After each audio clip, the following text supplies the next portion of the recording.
دوای مانگێک لە بەڕۆژوبوون و عیبادەتکردن مانگی ڕەمەزان کۆتایی هات و مسلمانان بە مەبەستی ئەنجامدانی نوێژی جەژن لە یەکەم بەیانی جەژنی ڕەمەزان مزگەوتەکانیان ئاوەدان کردەوە. دوای ئەنجامدانی نوێژی جەژن بە کۆمەڵ مامۆستایانی ئاینی لە وتاری جەژندا باسی گەورەی جەژن و ئادابەکانی جەژن و سەردانیکردنی یەکدی و گەردن ئازادیان کرد. هەروەها پتەوکردنی پەیوەندیە کۆمەڵایەتیەکان و نەهێشتنی ڕق و کینە با گرنگ دەزانن و دەڵێن مسلمانان دەبێت تەبابن لە ناو یەکدا.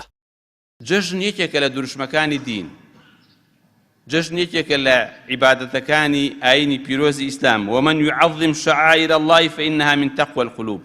خوای گەورەش ئەفەرمێ هەر کەسێ دروشمەکانی خوا بە گەورە ڕاگرێ ئەوە معنای وایە دڵیان تەقوای خوای تایە، دڵیان لە خوا ئەترسێ، دڵیان پەیوەستە بە خواوە. عەلی کوڕی ئەبی طالب ڕەزای خوای لێ بێ ئەفەرمێ إنما العيد لمن قبل الله صيامه وشكر قيامه. جەژن بۆ ئەو کەسەیە خوای گەورە ڕۆژوەکەی قبول کرد بێ و تەراویح و شەو نوێژەکانی لێ گیرا کرد بێ. وكل يوم لا يعصى الله فيه فهو عيد. هەر ڕۆژێ سەرپێچی خوای تیا نەکرێ بە نیسبەت موسڵمانە ئەوە جەژنە، چونکە تۆ گرنگ ئەوەیە لە قیامەتا سەرکەوتوو بی.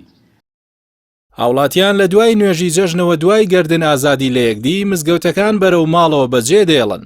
هاوکات گرنگی پێکەوە ژیان و خۆشەویستی نێوان مسلمانان بە پێویست دەزانن و دەڵێن پێویستە ڕەمەزان بکرێتە هەوێنی ئاشتی و پتەوکردنی پەیوەندی نێوان مسلمانان.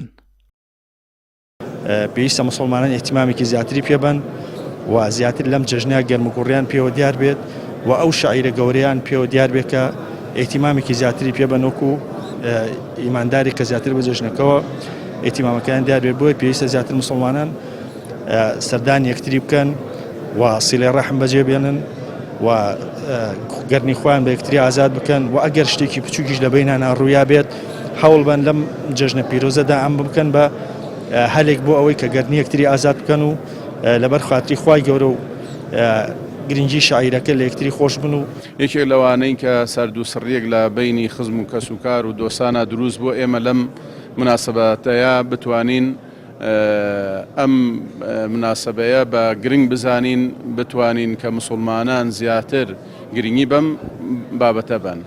خاڵێکی تر کە ئەمڕۆ بەڕاستی مسلمانان و بەعامی خەڵک تووشی حقد و دوژمنایەتی و ناکۆکی بوون، پێویستە ئەم جەژنە بە فرسەتێکی گەورە بزانن، چکۆم ژیان بە حقد و شەڕ و ئاژاوە ناڕوا بڕێوە، بەڵکو پێویستە ئێمە بە برایەتی و بە خۆشەویستی و بە لێک نزیک بوونەوە و دەستخستنە ناو دەستی یەک و پەڕە هەڵدانەوەی ڕەشەکان و پەڕێکی سپی دابینەوە کە بۆ ئەوی بتوانین هەم خۆمان ڕزگار بکەین لە دەستی شەیطان و هەم کۆمەلگاکەمان ڕزگار بکەین، هەم ئاسوودەیی بۆ خۆمان و بۆ گشت مسلمانان بێنین ناجێ. حکوومەت دەستی ناوەتە بینەقاقای هاوڵاتیانەوە سەرەڕای پێنەدانی موچەکانیان و نێشتنی هەلیکار و زۆربوونی گەندەڵی و خراپ بەڕێوەبردننی وڵات. هاوکات ساڵ لە دوای ساڵیش دۆخی خەڵکی لەسایی دەسەڵاتی ئەلمانیەکان خراپتر دەبێت. بەڵام مسلمانان با گرنگی دەزانن جەژن بە شێوەیەکی باش بەڕێوە بچێت و پەیوەندیە کۆمەڵایەتیەکان بە بەهێزی بمێنێتەوە و سونەتەکانی جەژن جێبەجێ دەکەن.